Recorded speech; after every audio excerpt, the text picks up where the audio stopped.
बिस्मिल्लाहिर्रहमानिर्रहीम, अस्सलामुअलैकुम, good morning, सुबह बख़ैर।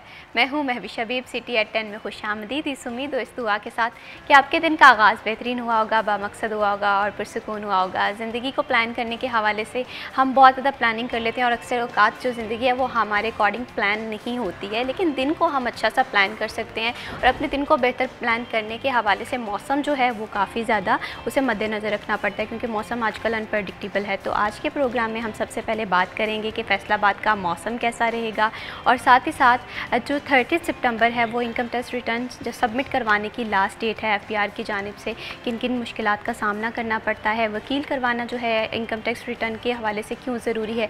और साथ ही साथ शायकीन क्रिकेट के लिए बहुत अच्छी खबर ये है कि एशिया कप के मैचेस का आगाज़ हो गया है। पाकिस्तान वर्सेस ओमान मैच के हवाले से भी देखेंगे कि पाकिस्तान की तैयारियाँ कैसी हैं, और सोने की कीमत के हवाले से क्या सोना वाकई इतना महंगा हो गया है, इस पर भी बात करेंगे। करेंसी रेट क्या चल रहा है, ये तमाम टॉपिक जो हैं वो हमारे आज के प्रोग्राम में होंगे। और एक जो सबसे ज़्यादा इस वक्त ज़रूरी है वो ये है कि पूरे मुल्क में अगर बात करें पंजाब के हवाले से तो सैलाब की सिचुएशन है, इससे किसान जो हैं वो भी काफ़ी ज़्यादा परेशान है। एक आम इंसान की तो ज़िंदगी तो मफलूज होके रह ही गई है। ये तमाम जो टॉपिक्स हैं ये हमारे आज के प्रोग्राम का हिस्सा होंगे। तो सबसे पहले देखते हैं फैसलाबाद का मौसम कैसा रहेगा हमारे टुडेज़ वेदर के सेक्ट। फैसलाबाद के मौसम के हवाले से बात करें तो काफ़ी ज़्यादा खुशगवार दिखाई दे रहा है। पूरे एक वीक से हब्स भी नहीं है, सफोकेशन भी नहीं है।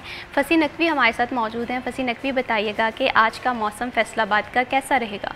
बिल्कुल, आज शहर फैसलाबाद में सुबह का आगाज़ ही सूरज की तेज़ किरणों से हुआ है, और देखा जाए तो दर्जा हरारत भी जो है वो बढ़ता हुआ दिखाई दे रहा है। अलबत्ता हब्स की शिद्दत में जो है वो वाज़ह कमी रिकॉर्ड की गई है। सुबह से ही हवा चलने का सिलसिला जारी है। महकमा मौसमियात की जानिब से जो कम से कम दर्जा हरारत रिकॉर्ड किया गया है वो 26 डिग्री सेंटीग्रेड रिकॉर्ड किया गया है, जबकि आज ज़्यादा से ज़्यादा दर्जा हरारत 32 से 35 डिग्री तक जाने का इम्कान है। जबकि हवा में नमी का तनासब 70% रिकॉर्ड किया गया है। हवा 8 किलोमीटर फी घंटा की रफ्तार से चल रही है, जबकि महकमा मौसमियात का मज़ीद यही कहना है कि आइंदा 24 घंटों में बारिश का इम्कान मौजूद नहीं है और मौसम इसी तरह खुश्क रहेगा। अलबत्ता हब्स की जो एक कैफियत थी, हब्स का जो एक फ़ज़ा थी वो टूट चुकी है, और हवा चलने की वजह से मौसम कतरे बेहतर है, लेकिन सूरज की तेज़ किरणों की वजह से दर्जा हरारत जो है उसके अंदर इजाफ़ा देखने को मिल रहा है। जी, बहुत शुक्रिया फसी नकवी तफसीलात से आगाह करने के लिए। बढ़ाते हैं प्रोग्राम को आगे और अब बात करेंगे हम स्पोर्ट्स के हवाले से। शायकीन क्रिकेट के लिए एक अच्छी खबर ये है कि एशिया कप की जो कल सेरेमनी थी उसका आगाज़ हो गया है। पाकिस्तान वर्सेस पहला मैच जो है हमें 12 सितंबर को देखने को मिलेगा। पाकिस्तान की कैसी तैयारियाँ हैं इस पर भी बात करेंगे, और दूसरी जानिब दूसरी आम तारीख जो है वो है 30 सितंबर टैक्स रिटर्न सबमिट करवाने के हवाले से। ऐसे में वो लोग जिन्होंने अभी तक अपना टैक्स रिटर्न जो है वो सबमिट नहीं करवाया उन्हें किन किन मुश्किलात का सामना करना पड़ रहा है, इस पर बात करेंगे। इन दोनों टॉपिक्स पे गुफ्तगू करने से पहले जो हमारे आज के ख़ास मेहमान हैं उनका तारुफ करवा दूं।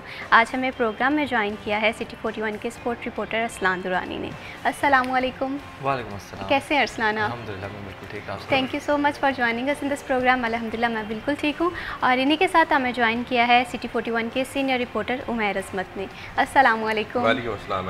कैसे हैं आप उमैर? अल्हम्दुलिल्लाह, आप बताइए। अल्हम्दुलिल्लाह मैं बिल्कुल ठीक हूँ। Thank you so much Umair for joining us in this programme. Arsalan, सबसे पहले आपसे गुफ्तगू का आगाज़ करेंगे। एक अच्छी और खुशगवार मॉर्निंग के साथ साथ एशिया कप के हवाले से भी थोड़ा सा बताइए कि पाकिस्तान की तैयारियां आप किस तरह से देख रही हैं। पाकिस्तान का पहला मैच है ओमान के साथ, और ओमान की टीम न्यू है।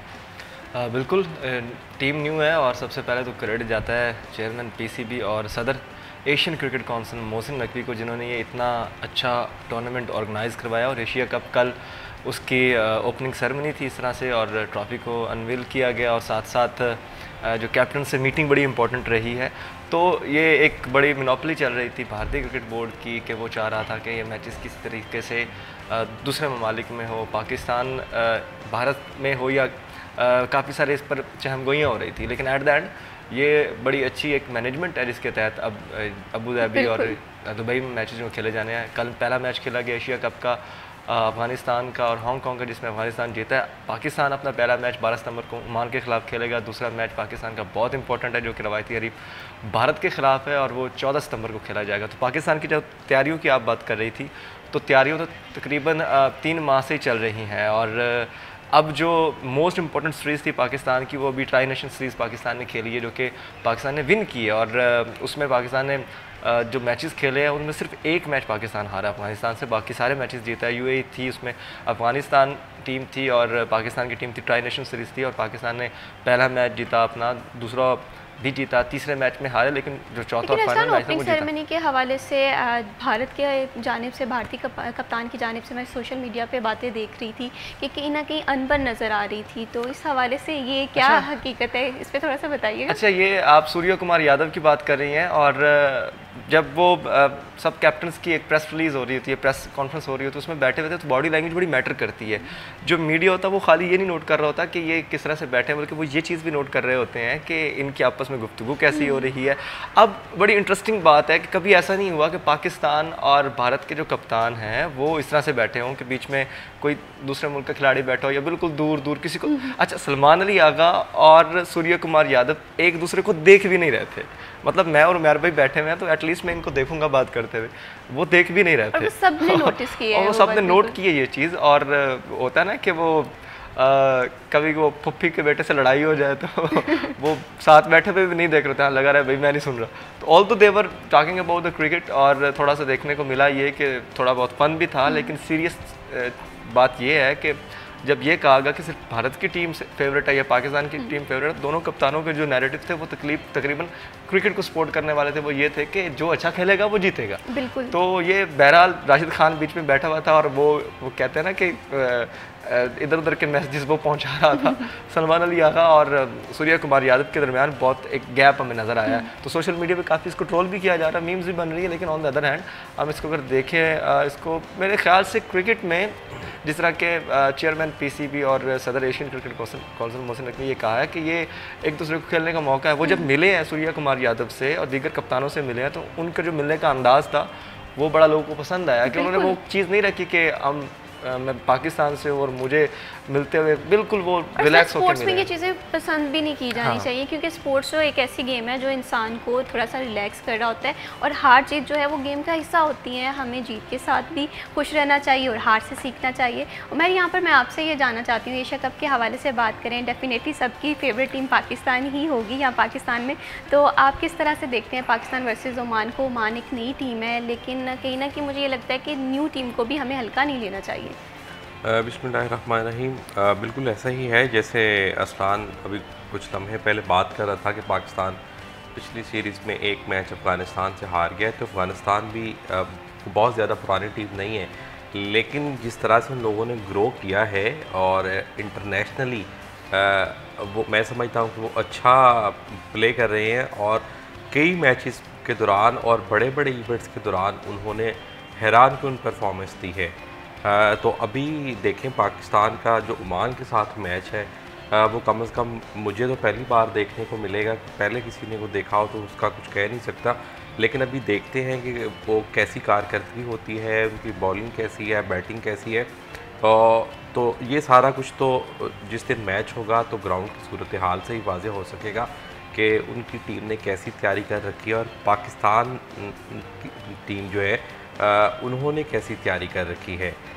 और उसके बाद जो बड़े मैच की बात कर रहे थे पाकिस्तान और इंडिया के माबैन, तो वो देखें रवायती हरीफों के माबैन मैच है, तो वो ना सिर्फ पाकिस्तान और इंडिया बल्कि थ्रू आउट द वर्ल्ड जो है वो लोगों की दिलचस्पी का मरकज़ होता है कि इन दोनों टीमों के माबैन जब खिलाड़ी मैदान में उतरते हैं तो वो एक अलग ही जोश और जज्बा होता है।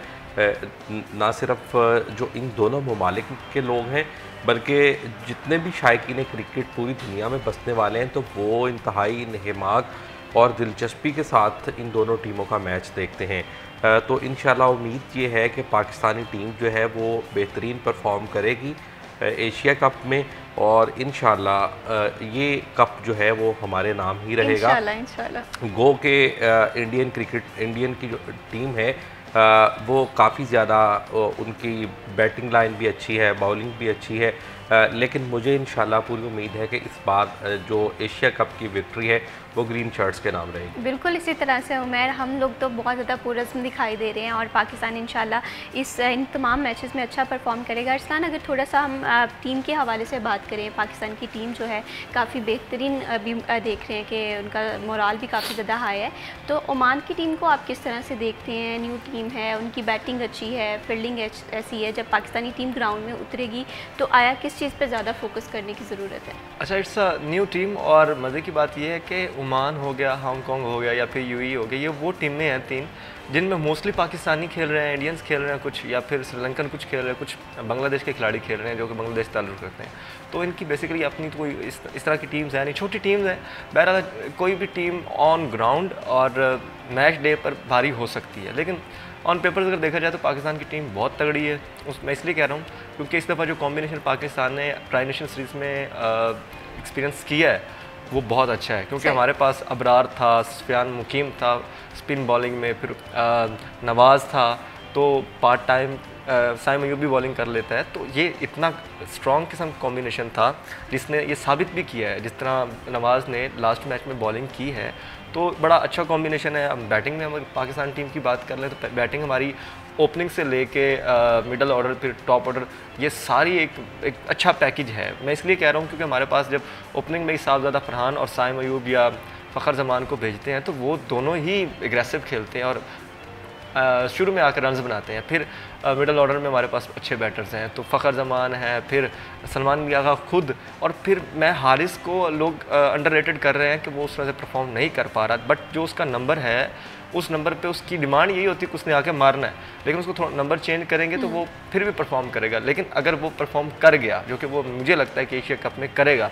तो होपफुली पाकिस्तान की बैटिंग लाइनअप भी स्ट्रॉन्ग है। और एग्जैक्टली टॉप ऑर्डर की मैं बात कर रहा था, उसमें तो अब हमने देखा है कि थोड़ा सा इशू रहा है कि हमारे ओपनर्स में ख़ास तौर पे कि साहबजादा थोड़ा सा ऑफ कलर जा रहा है पिछले 2-3 मैचेस में, लेकिन मुझे उम्मीद है कि वो ठीक कर लेगा, वो सेट हो जाएगा। छोटी टीम पे वो अपना बल्ला सीधा करेगा। हमारा टॉप ऑर्डर अच्छा परफॉर्म कर लेता है, वो ओमान के साथ मैच हो या भारत के हवाले से मैच हो, तो जो बाद में आने वाले प्लेयर होते हैं ना, उन पे प्रेशर कम क्रिएट होता है और इसकी वजह से परफॉर्मेंस एग्जैक्टली वही मैं आपको बता रहा था कि ये जो हमारी टीम है ये मेरे ख्याल से एशिया कप की कंडीशंस के हिसाब से जो सिलेक्ट की गई है, बेहतरीन टीम सेलेक्ट की गई है और ये परफॉर्म करेगी। क्योंकि जो चीज़ नज़र आई है ड्यूरिंग ट्राई नेशन सीरीज़, अगर वही इम्प्लीमेंट होती है तो थोड़ी बहुत गलतियाँ वो होती रहती हैं, उनसे सीखते हैं। तो ओमान से जो मैच होगा उसमें हम सीखेंगे गलतियों को और कोशिश करेंगे बेंच स्ट्रेंथ को भी बेशक एक्सपीरियंस करवा लें, लेकिन शुरू ऐसे ही होना चाहिए कि आप पूरी टीम के साथ जाएं। आई होप सो पाकिस्तान जो है इसमें काफ़ी बड़े मार्जिन से जीतेगा। और इसके साथ साथ पाकिस्तान वर्सेस भारत के हवाले से भी हम प्रोग्राम में बात करेंगे कि कौन सी टीम फेवरेट है। ये तो ऑलरेडी हम लोगों को पता है कि पाकिस्तानी फेवरेट है, लेकिन पाकिस्तान वर्सेस भारत का मैच जो है वो 14 सितंबर को हो रहा है, उस पर क्या तबसरे हैं इस पर बात करेंगे। लेकिन यहाँ पर वक्त हुआ एक छोटी सी ब्रेक का, मत जाइए, हमारे साथ रहिए।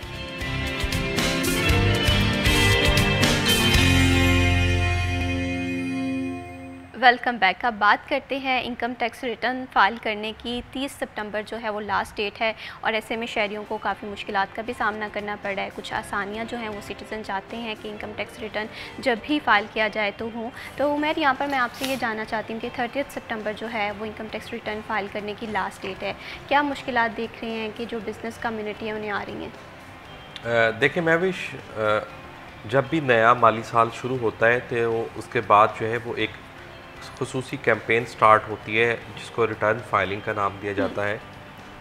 पाकिस्तान भर में वो लोग जिनकी आमदन काबिल टैक्स है उन्होंने हर माली साल में एक बार अपनी इनकम टैक्स रिटर्न जमा करवाना होती है, जिसका मकसद ये होता है कि उस पूरे साल के दौरान उनकी कितनी आमदन थी, उनके ज़राए आमदन क्या हैं, उनके पास असासे कितने हैं और उसके मुकाबले में वो टैक्स कितना अदा कर रहे हैं। ये पूरी डिटेल्स ऐसी होती हैं जो उन्होंने FBR को देना होती है और फिर पूरा साल FBR उन्हीं चीज़ों को देखता है कि आया कि इस शख्स के ज़राए आमदन क्या हैं, उसके मुकाबले में इसके अखराजात कितने हैं, वो कहाँ कहाँ पे ट्रैवलिंग कर रहा है, एयर ट्रैवलिंग कर रहा है, उसके बाद वो जो यूटिलिटीज़ हासिल कर रहा है, बिजली गैस के बिल, वो उसके कितने बिल्स आ रहे हैं, PTCL के कितने बिल्स आ रहे हैं, उसके पास प्रॉपर्टीज़ कितनी हैं, उसके पास गाड़ियाँ कितनी हैं, उसके ज़राए आमदन क्या है और उसने टैक्स कितना दिया है। ये सारी चीज़ें FBR की जानिब से फिर उन 3 महीनों के बाद उनको देखा जाता है अगले 7, 8, 9 महीनों के दौरान, और ये देखा जाता है कि आया कि जिस बंदे ने जो चीज़ें डिक्लेयर की हैं रिटर्न के अंदर या FBR को शो करवाई हैं, क्या हकीकतन उसके पास वही हैं या उसने अपनी कोई चीज़ें छुपाई हैं। बैंकिंग ट्रांजैक्शंस अगर की जा रही हैं तो किस लेवल पे की जा रही हैं। अगर एक बंदे ने अपनी आमदन 10 लाख शो करवाई है एक साल के अंदर और वो साल में 2 करोड़ या 5 करोड़ की बैंकिंग ट्रांजैक्शंस कर रहा है तो उससे वो चीज़ें मशकूक हो जाती हैं। अगर एक बंदा अपनी इनकम 1 लाख रुपए शो करवा रहा है, उसके पास 3 गाड़ियां हैं या उसके पास 100 तोला जेवर है या उसके पास कोई 10-10 मरले के 10 प्लॉट्स हैं, तो वो चीज़ें मशकूक हो जाती हैं। उसके बाद फिर उस चीज़ को इंटेरोगेट किया जाता है कि आया कि मुतलका शख्स जो है उसके और ज़राया आमदन क्या हो सकते हैं। अगर वो एयर ट्रैवलिंग करता है पाकिस्तान के अंदर या बार बार पाकिस्तान से बाहर जा रहा है तो वो क्यों जा रहा है, वो सैर की गर्ज से जा रहा है या कोई बिज़नेस हैंडल कर रहा है। तो थर्ड पार्टीज़ डेटा हासिल किया जाता है मुतलका जो सर्विसेज प्रोवाइडर महकमे, तो उन सब से इस बात को देखा जाता है कि आया कि हो क्या रहा है। अच्छा, अब इशू क्या चल रहा है। अब भी 30 सितंबर इनकम टैक्स रिटर्न फाइल करने की लास्ट डेट है। लाखों की तादाद में लोग हर साल अपनी रिटर्न फाइल करते हैं और गुज़िश्ता 3 से 4 साल के दौरान जो है वो नंबर ऑफ़ फाइलर्स में बड़ा इजाफा हुआ है। फैसलाबाद में भी करीबन 8 से 9 लाख तक लोग ऐसे हैं जो अपनी रिटर्न फाइल करते हैं, जिसमें कुछ सैलरीड क्लास है, वो लोग जो मुलाजमत पेशा हैं, चाहे वो गवर्नमेंट सेक्टर से हैं या वो प्राइवेट सेक्टर से हैं, और उसके साथ बिज़नेस कम्युनिटी आ जाती है। बिज़नेस कम्युनिटी में जो कारपोरेट सेक्टर है यानी कि प्राइवेट लिमिटेड कंपनीज़ हैं, उन्होंने दिसंबर के लास्ट तक में अपनी रिटर्न जमा करवाना होती है, जबकि जो बाकी इंडिविजुअल्स या एसोसिएशन ऑफ पर्सनस कैटेगरी में रजिस्टर्ड लोग हैं उन्होंने ये 30 सितंबर तक डेट जमा करवाना होती है। अब होता क्या है, हर साल एक रवायती चीज़ है, गवर्नमेंट की जानिब से FBR की जानिब से अरबों रुपए का बजट जो है वो FBR को दिया जा रहा है उसकी डिजिटलाइजेशन के नाम पर और उसको जदीद टेक्नोलॉजी पर कन्वर्ट करने के लिए। लेकिन जब भी नया साल शुरू होता है तो मसाइल वही के वही होते हैं। इस बार भी आप देखें, हकीकी तौर पे तो FBR को चाहिए था कि जो ही नया माली स्टार्ट शुरू हुआ उसके 1, 2, 3 दिन के अंदर अंदर वो रिटर्न फॉर्म जारी कर देता ताकि उसके बाद लोग टाइमली अपनी रिटर्न फाइल करना शुरू कर देते। लेकिन हुआ क्या कि 15 जुलाई को जाके FBR ने अपनी रिटर्न फॉर्म जो है वो जारी किया है। उसके बाद उसकी अप्रूवल में कई दिन गुजरे और फिर उसके बाद वही रवायती चीज़ें FBR के सिस्टम में जो टेक्निकल इश्यूज़ थे वो सामने आना शुरू हो गए कि जो रिटर्न थी वो फाइल ही नहीं हो रही थी, उसके कैलकुलेटर्स में गलतियाँ आ रही थी। अगर कोई बंदा अपनी इनकम 50 लाख रुपए बनाता है और उस पर अगर टैक्स 4 लाख बनना है तो वो 8 लाख निकल रहा था। इस तरह के और उसके साथ कुछ ग्लिचेस भी सामने आ रहे थे। बिलखुसूस सैलरीड क्लास जो कि पाकिस्तान की सबसे ज़्यादा टैक्स देने वाली क्लास है, उनकी रिटर्न अभी तक फाइल नहीं हो रही।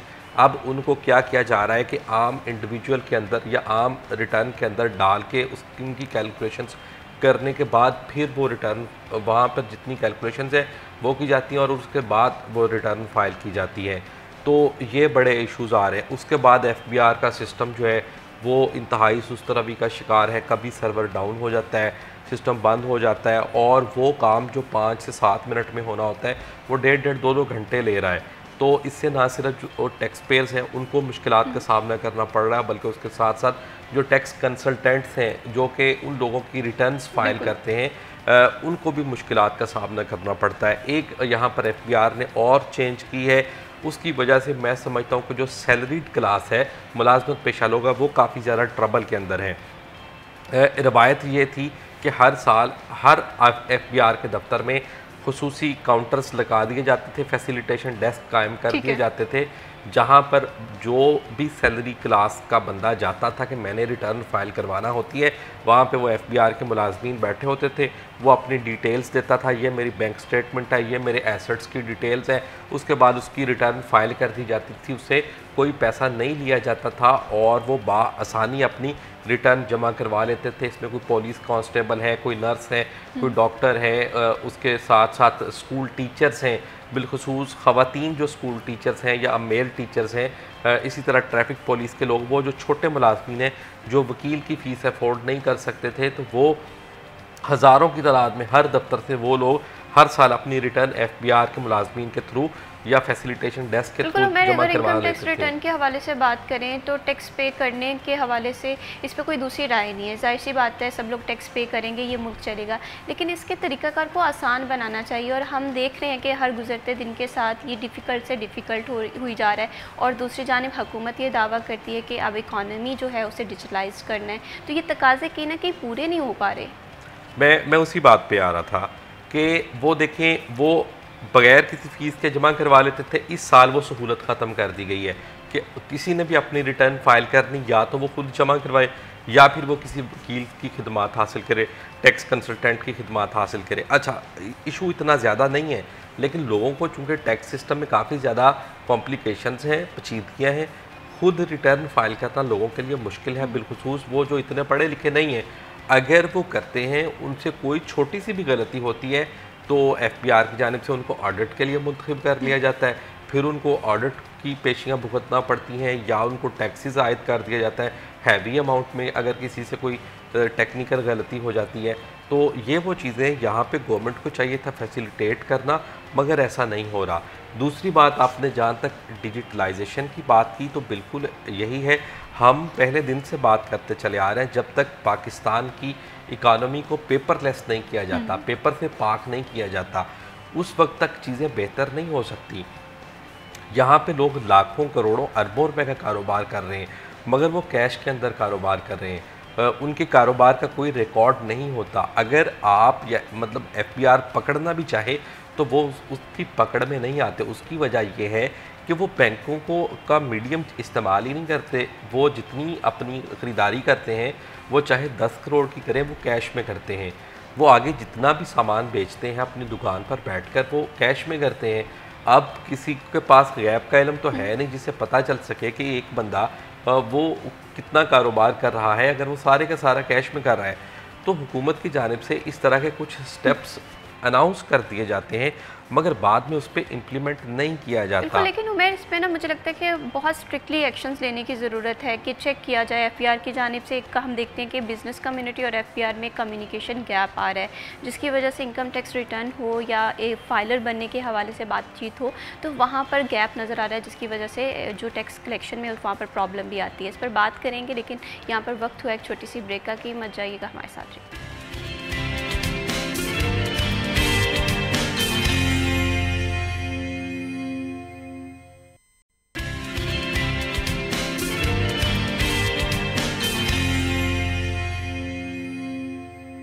सिटी एट 10 में वंस अगेन खुश आमदीद। बढ़ाते हैं प्रोग्राम को आगे और अब बात करते हैं सालगिरह के दिन के हवाले से। बहुत ही स्पेशल दिन होता है और इस दिन आपको एक सेलिब्रिटी वाली फीलिंग आ रही होती है, तो इस दिन को बहुत अच्छे से सेलिब्रेट करें, अपने आसपास के लोगों के साथ जितना ज़्यादा हो सके खुशियाँ बांटें। और आपकी बर्थडे जो है वो हम सिटी एट 10 में शामिल कर सकते हैं। उसके लिए आपको थोड़ी सी एफर्ट्स मैं हमेशा से कहती हूँ करनी पड़ेगी। आप बर्थडे के हवाले से आपकी फ़ोटोज़ या वीडियोज़ आप हमें हमारे नंबर पर शेयर करें, हम सिटी एट 10 में शामिल करेंगे। और आज जो है बर्थडे सेलिब्रेट कर रहे हैं मोहम्मद अबूज़र और मोहम्मद हुसैन। तो सबसे पहले देखते हैं ये क्लिप।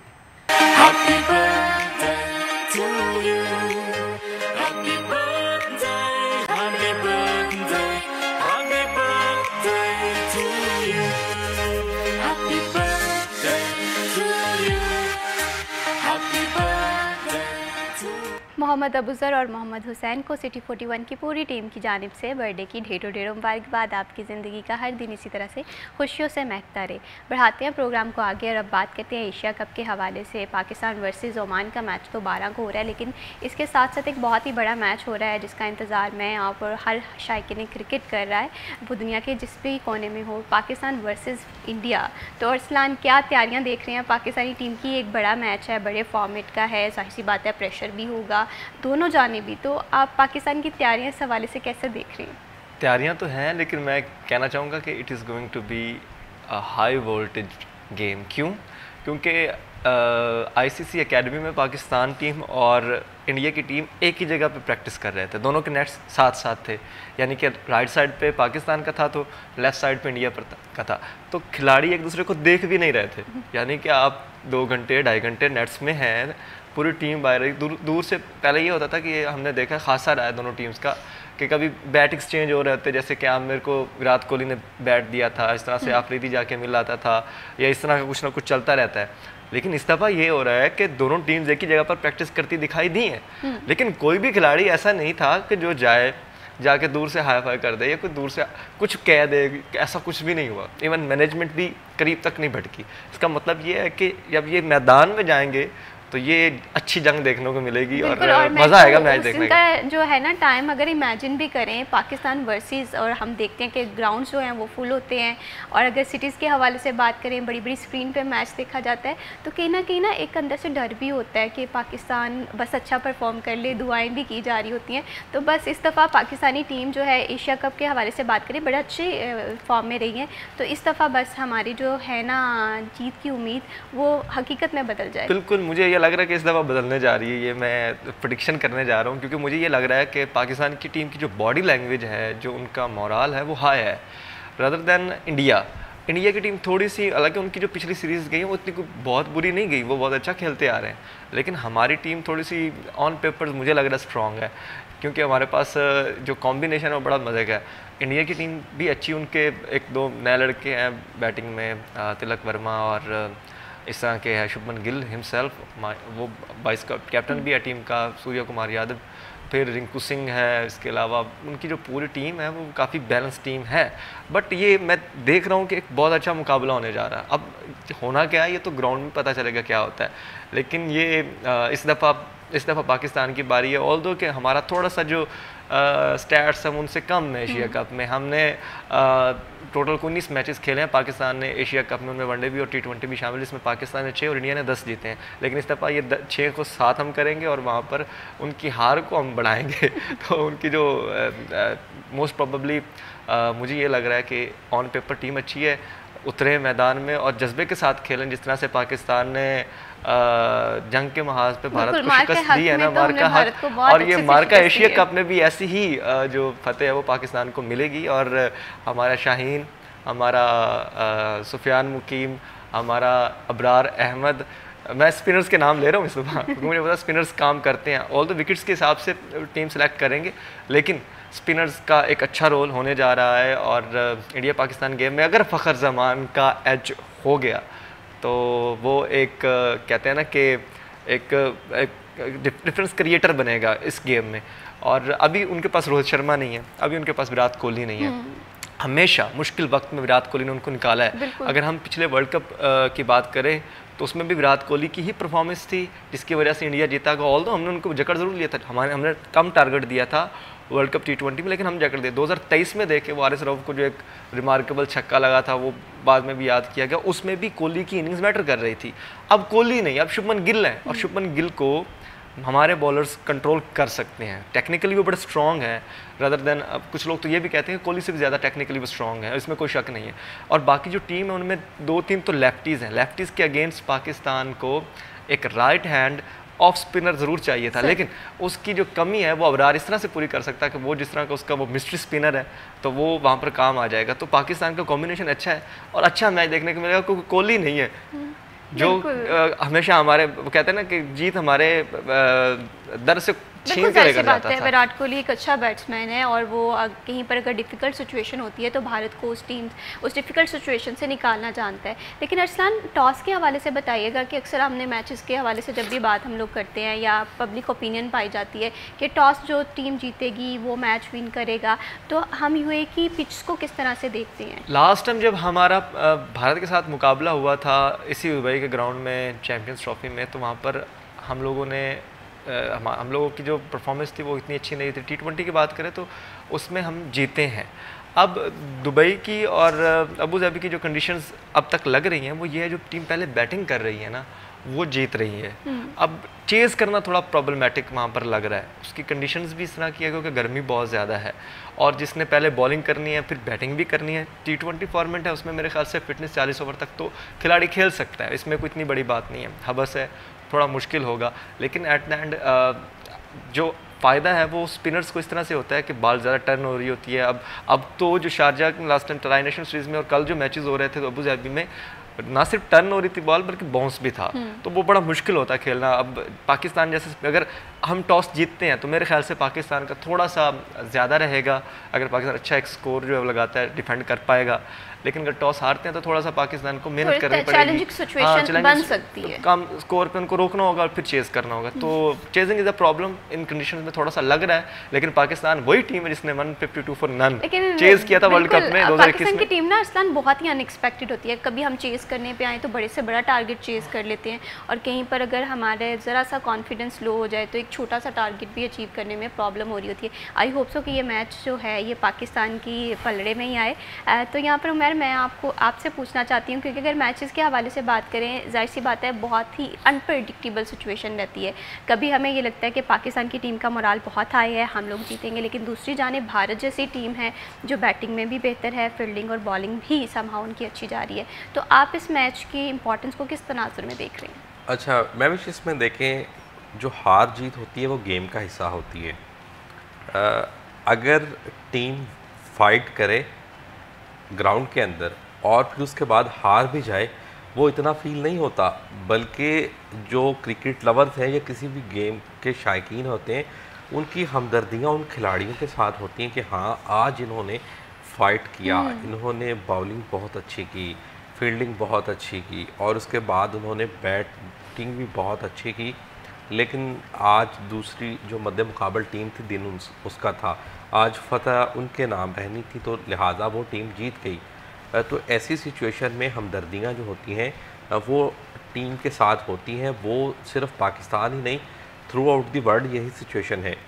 लेकिन जब आपको नज़र आ रहा हो कि बॉलिंग, जब सबसे पहले तो टीम सिलेक्शन अच्छी नहीं है, उसके बाद हमारे पास कोई अच्छा काम का बॉलर भी नहीं है और अगर है तो वो भी नहीं परफॉर्म कर रहा और उसके बाद किसी भी बैटर का बल्ला भी नहीं चल रहा, तो उससे जो मायूसी है वो बढ़ती है। या फिर बहुत सारे लोग ऐसे हैं, आप अगर मेरा ख्याल है आज भी पाकिस्तान के अंदर क्रिकेट लवर्स की तादाद बहुत ज़्यादा है, लेकिन उसको पास्ट के मुकाबले में अगर काउंट करेंगे तो मुझे उम्मीद है कि उसमें कहीं ना कहीं हद तक कुछ ना कुछ कमी ज़रूर हुई होगी। उसकी वजह यह है कि माजी के अंदर पाकिस्तान टीम की जो कारकर्दगी है, फिर उसके आपसी इनकी सियासत है, फिर इनके जो इश्यूज सामने आते रहे हैं, तो उस वजह से बहुत सारे लोग जो हैं वो मायूस हुए हैं। और मुझे ये भी उम्मीद है कि अगर सिचुएशन के हवाले से बात करें, वाकई पाकिस्तान वर्सेस अगर इंडिया के हवाले से बात करें तो लोग इस चीज़ को सिर्फ गेम की हद तक नहीं लेते। जाहिर सी बात है पाकिस्तान और भारत में भारत हमारा रवायती हरीफ रहा है, लेकिन इस मैच में ये देखना है कि पाकिस्तान जो है वो अपनी बैटिंग में, अपनी फील्डिंग में और बॉलिंग में किस तरह से अपनी बेहतरीन जो टीम होने का एक जिसे कहते हैं टाइटल है वो बरकरार रखता है। यहाँ पर वक्त हो एक छोटी सी ब्रेक का, कि मत जाइए हमारे साथ चलिए।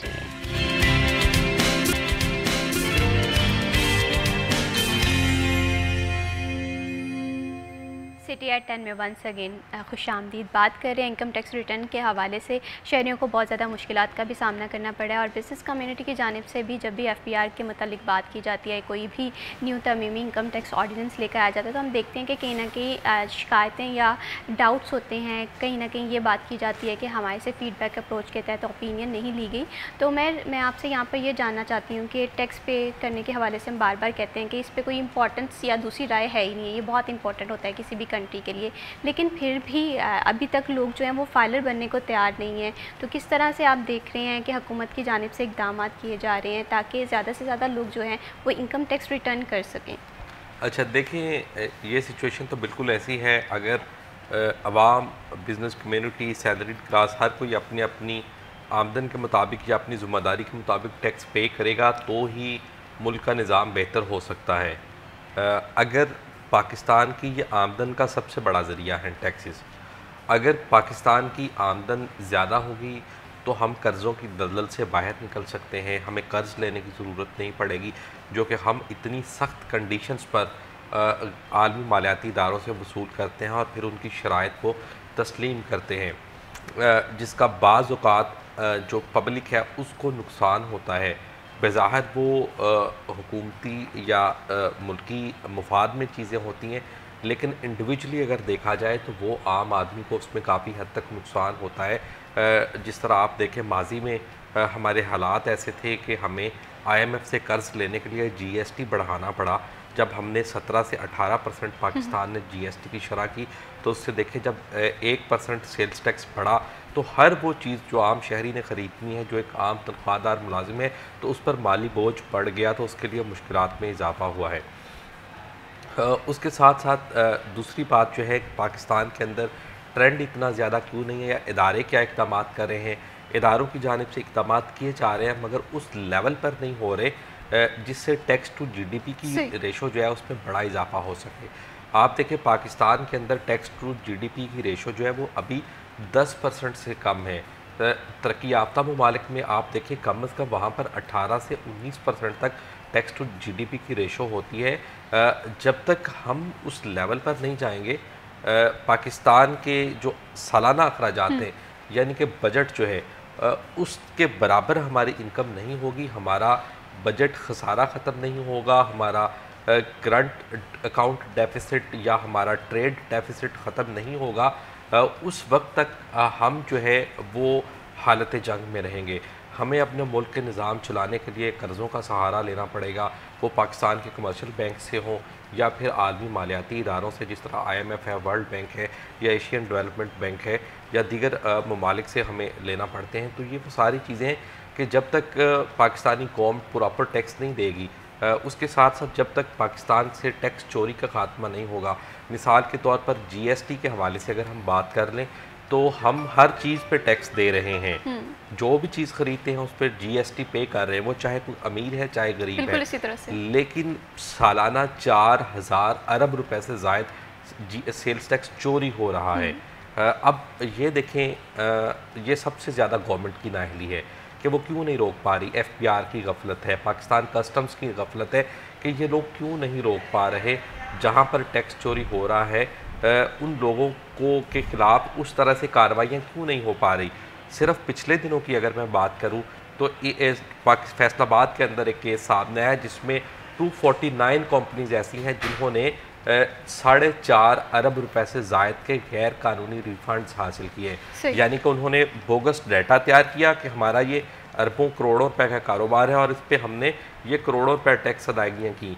वो सारा झूठा रिकॉर्ड बनाया गया और फिर उस रिकॉर्ड की बुनियाद पर इन लोगों ने 4 अरब 33 करोड़ रुपए के रिफंड जो थे वो हासिल किए, जिससे कौमी ख़जाने को जो है आप देखें इतना बड़ा लॉस हुआ। और उसके साथ साथ FBR की गफलत ये थी कि FBR उन लोगों को क्रॉस चेक नहीं कर सका, जिसकी वजह से ये इतना बड़ा लॉस हुआ। अब जो हायर अथॉरिटीज़ हैं उनकी जानिब से पॉइंट आउट किया गया है और कहा गया है फैसलाबाद के FBR हुकाम को कि फौरी तौर पर इसकी दोबारा से रीचेकिंग की जाए और उसके साथ जिन लोगों ने ये कौमी ख़जाने को नुकसान पहुंचाया उनसे रिकवरी की जाए। देखिए इसमें तो फौरी एक्शन लेना बनता है और हम देखेंगे कि अब इस चीज़ को क्या वक्ती तौर पे संजीदा लिया जा रहा है या लॉन्ग टर्म के लिए भी इस गलती से सीखने की ज़रूरत भी हो सकती है। बिल्कुल। अच्छा, मैं भी देखें एक चीज़ हमारे यहाँ पर भी है, एक तो ये है कि टैक्स चोरी हो जाती है, टैक्स फ्रॉड हो जाता है, ऊपर से जो केसेस तैयार किए जाते हैं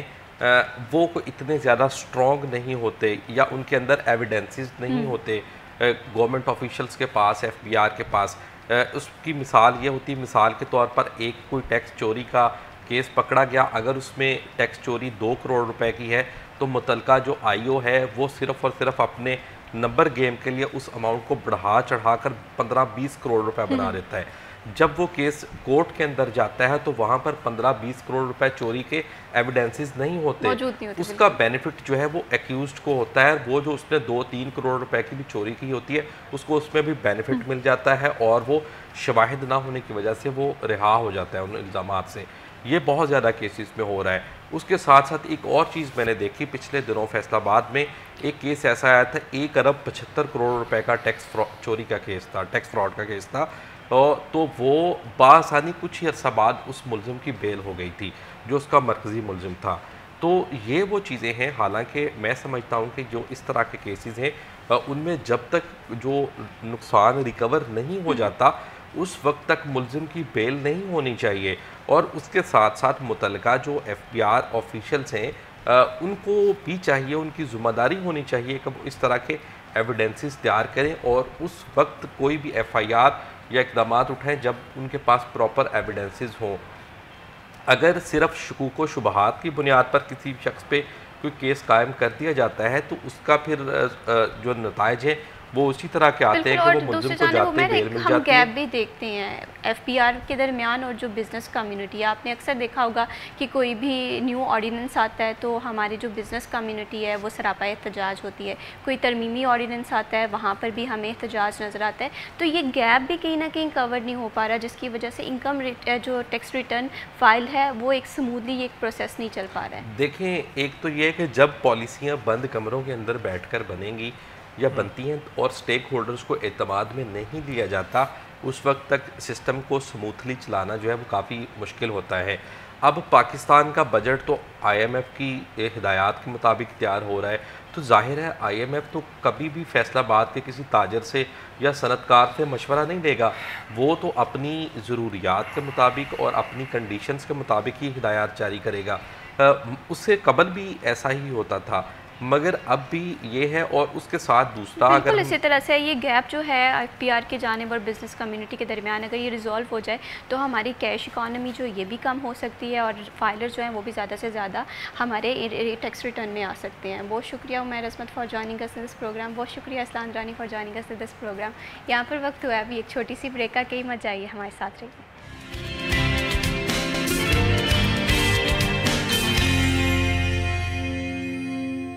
सिटी एट 10 में वंस अगेन खुश आमदीद। बढ़ाते हैं प्रोग्राम को आगे और अब बात करते हैं कुछ सब्जियों और चिकन के प्राइस के हवाले से, क्योंकि ये प्राइसेस जो हैं वो रेगुलरली मार्केट में या तो प्राइस चेंज हो रही होती है या कम या बढ़ रही होती है। तो आज सब्जियों और चिकन के क्या रेट हैं, कि आपके बजट के अकॉर्डिंग ये रेट मैच कर रहे हैं या नहीं कर रहे, ये हम देखते हैं हमारे आज के भाव सेगमेंट में।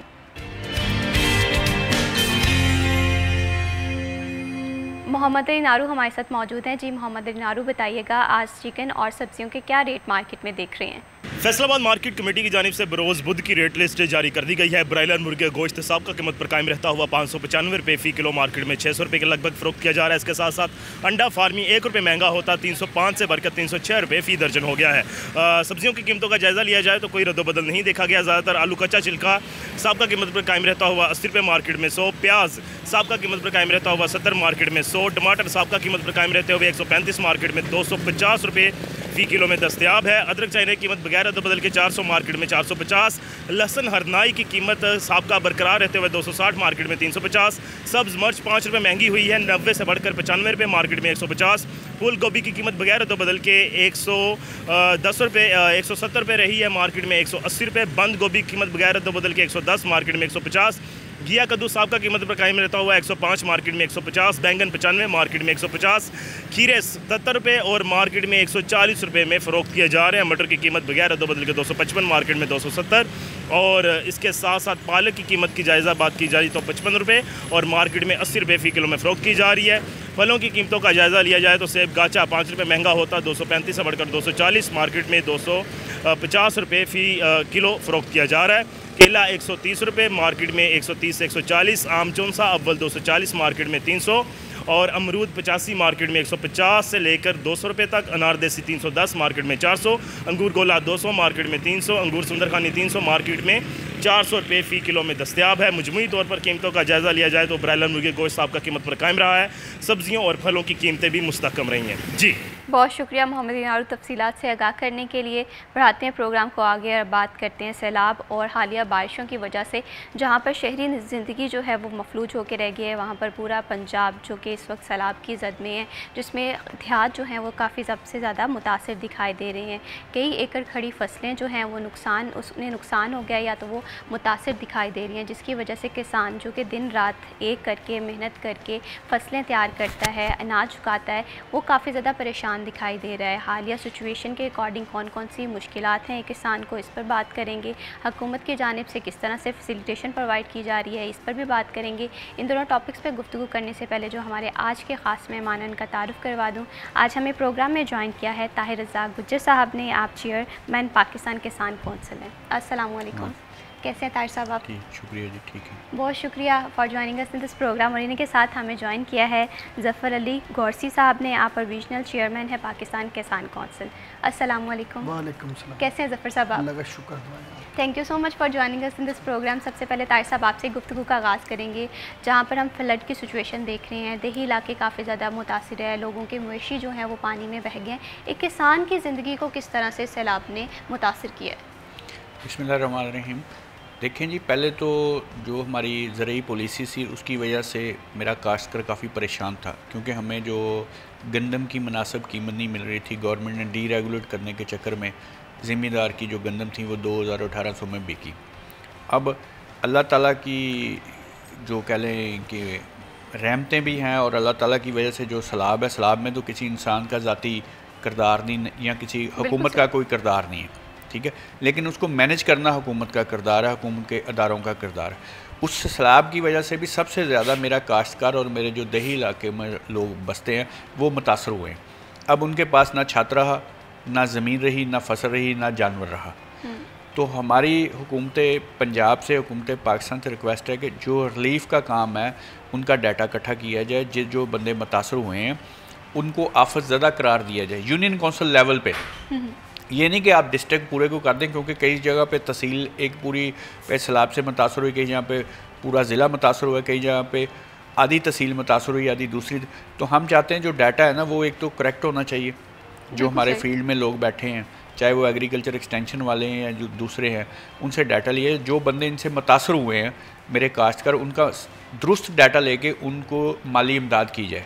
दूसरा इसके लिए जो है कि हमें जो बिजली के बिल इन्होंने भेज दिए वो ज़्यादा भेज दिए, तो एक काश्तकार का जानवर मर गया, ऊपर से चारा नहीं है, वो महंगाई की सूरत हो रही है। गंदम देखें, अब जब ज़मींदार ने बेची थी सस्ती बेच दी, अब गवर्नमेंट ने खुद ही उसका रेट जो है ना वो डीजी फूड डायरेक्टरेट साहब ने 3000 रुपये कर दिया फ़ी मन।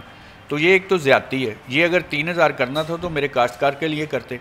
अब जिन्होंने काश्तकार के पास तो गंदम नहीं है, तो जिनको पास स्टॉक है, फ़ायदा तो उन्होंने लेना। बिल्कुल सही बात है। और अगर किसान की मेहनत के हवाले से बात करें, दिन रात एक मेहनत करता है, ठीक है, सुबह से शाम हम देखते हैं कि किसान खेतों में होता है, रात में इतनी मेहनत होती है, तो कहीं ना कहीं उन्हें उस मेहनत का सिला नहीं मिल पा रहा है। यही देखें ना, ये तो एक प्रैक्टिस है एग्रीकल्चर के हवाले से कि एग्रीकल्चर का एक जो दुरानी है ना वो ज़्यादा 3 से 4 माह की फसल होती है।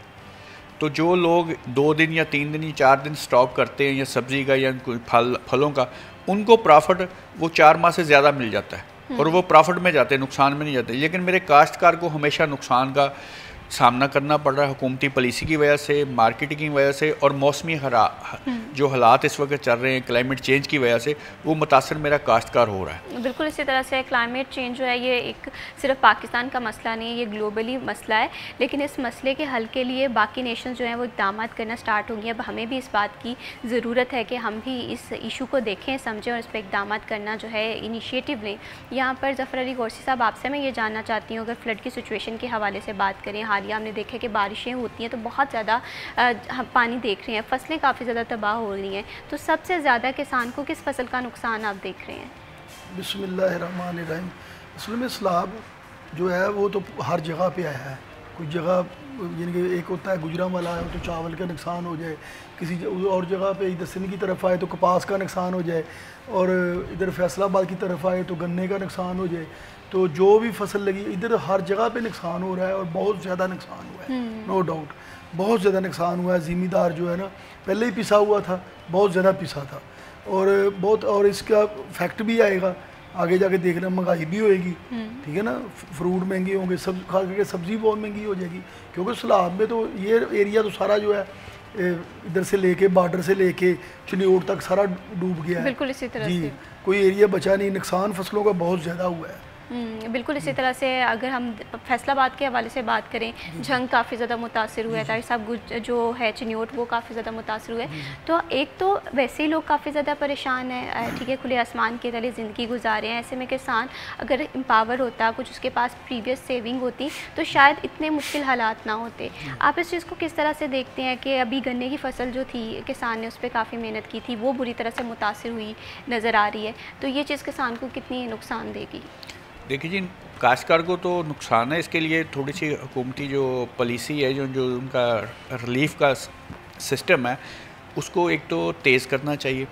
दूसरा, हमें आबियाना, अब चावल की फसल में 2000 से लेके 2200 रुपया आबियाना फ़ी एकड़, पहले वो हमें माफ़ किया जाए आबियाना। ज़रूरी इनकम टैक्स ख़त्म किया जाए। बिजली के बिल जो है हमारे, वो 2-3 माह के लिए पेंडिंग किए जाएँ, ताकि जो लोग घरों में वापस आएंगे तो अपना बिल पे करेंगे। ये चीज़ें। दूसरा, हमसे जो है कि हमारी जो पेमेंट है, करोड़ों में पेमेंट है शुगर इंडस्ट्री की तरफ, तो हुकूमत को फौरी तौर पे जिस ज़मींदार की पेमेंट शुगर इंडस्ट्री की तरफ बकाया जाता है, वो फौरी दिलवाए जाए, ताकि काश्तकार को कुछ ना कुछ उसका माली तौर पे रिलीफ मिल सके। बिल्कुल सही। और जो फ़ी एकड़ जिसकी जितना ये नुकसान हुआ है, उसको सर्वे करके उसको पैसे दिए जाएँ। सबसे ज़्यादा तो है जिसके शुगर के पैसे है, गन्ने के शुगर मिल की तरफ पैसे पड़े हुए हैं, वो बकाया जात फौरी हुकूमत दिलवा सकती है, तो वो एक्शन लेना चाहिए। तमाम ज़िलों के DC साहबान को और कैन कमिश्नर साहब को, ज़मींदारों को पैसे दिलवाने में उनकी इमदाद करनी चाहिए, ताकि उनको कुछ ना कुछ सहारा मिल सके। अब ये कुदरती आफत है, इसको कुदरती आफत कह लें या जो भी कह लें, या क्लाइमेट चेंज की वजह से दूसरे मुल्कों में क्लाइमेट चेंज के सद्देबाब के लिए उन्होंने कुछ ना कुछ किया। हमारे तो इंक्रोचमेंट थी, दरिया के थी, कुछ लोग हमारे भी काश्तकार जो दरिया के पेट के अंदर जाके उन्होंने काश्तकारी की, उनको ज़्यादा नुकसान हुआ है। तो हम ज़हनी तौर पर भी आइंदा हमें तैयार रहना चाहिए कि इस किस्म के मामला आने हैं और हमने उसका सामना करना है। तो किस तरह करना है, वो काश्तकार ने भी साथ मिलना है, आवाम ने भी मिलना है, हुकूमती इदारों ने भी मिलना है।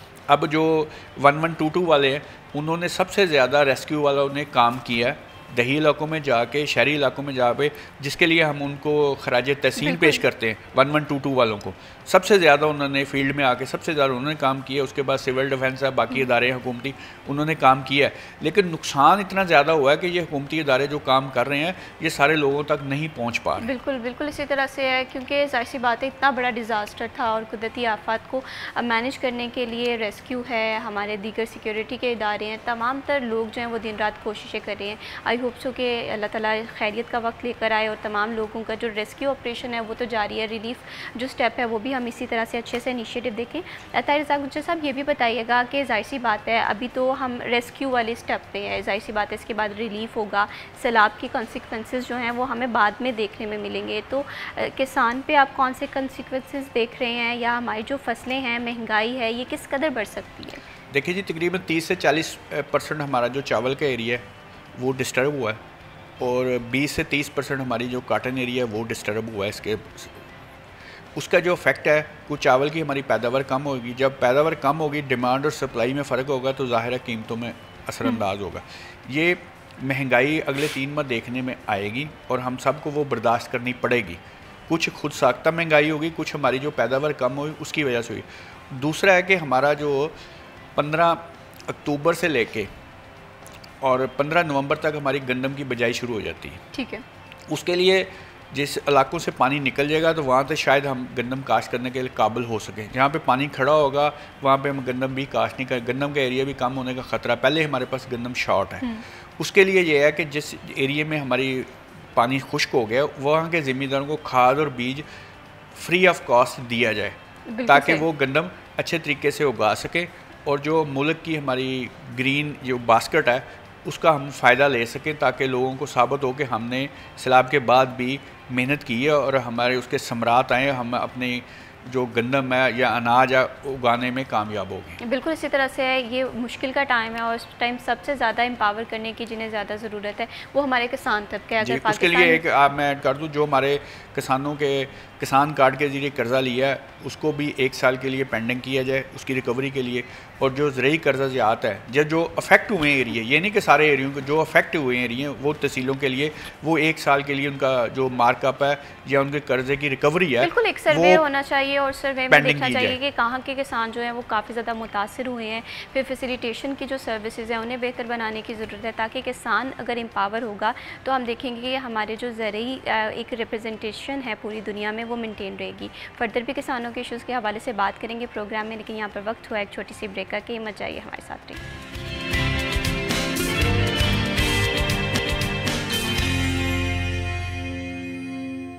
सिटी एट 10 में वंस अगेन खुश आमदीद। बात हो रही है किसानों के मसाइल के हवाले से।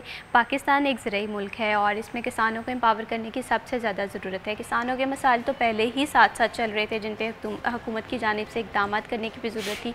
दूसरी जानिब जो सबसे बड़ी आफत या जिसे डिज़ास्टर कहते हैं वो फ़्लड की सिचुएशन में आ गिरा है, जिसकी वजह से किसान जो है वो काफ़ी ज़्यादा परेशान दिखाई दे रहे हैं। ज़रूरी रकबा जो है वो काफ़ी ज़्यादा मुतासिर दिखाई दे रहा है। अभी भी कई इलाके ऐसे हैं जहाँ पर पानी जमा है, जिसकी वजह से दीगर फसलें हैं जैसे गंदम की फसल काश्त करने में भी प्रॉब्लम होगी। कहीं ना कहीं इसके कॉन्सिक्वेंसेस जो हैं वो हमें आने वाले वक्त में नज़र आएंगे। और यहाँ पर सबसे ज़्यादा सब्ज़ियाँ कौन सी मुतासिर हैं, ये मैं ज़फ़र अली गोरसी साहब आपसे ये जानना चाहती हूँ कि फ़्लड नो डाउट इसके कॉन्सिक्वेंसेस भी हैं, प्रॉब्लम्स भी हैं। तो सब्ज़ियों के हवाले से बात करें तो इस वक्त कौन कौन सी सब्ज़ियाँ सबसे ज़्यादा मुतासिर दिखाई दे रही हैं? सारी होगी, टमाटर ला लें, गोभी ला लें, कोई भी सब्ज़ी, जितनी भी प्याज है, ये होता ही इस एरिए में है। न्योट शेखुपुरा ये जो एरिया है ना, जहाँ जहाँ ज़्यादा सैलाब आया है ना, इस जगह से सब्ज़ी बहुत ज़्यादा आती है। फैसलाबाद, गोजरा, टोबा तक ये सारा एरिया तक सब्ज़ी जाती है, इधर से है। इस तरह फिर उसके अलावा इधर से आती है रावी की तरफ से, उस तरफ भी सारा सैलाब आ गया, तांदले के आगे से उधर से भी सब्ज़ी सारी आती है, तो उस तरफ भी सारा सैलाब आ गया। सब्ज़ी बहुत ज़्यादा इफेक्ट होगी। अभी तो ये कुछ चीज़ें स्टोर हुई होती हैं, को हमारे आड़ती हैं, उन्होंने अपना कमाई के लिए आड़तियों ने सारा निज़ाम चलाया होता है, सारा सिस्टम रखा होता है। प्याज आलू तो बहुत ज़्यादा स्टॉक होता है, कुछ चीज़ें स्टॉक नहीं होती।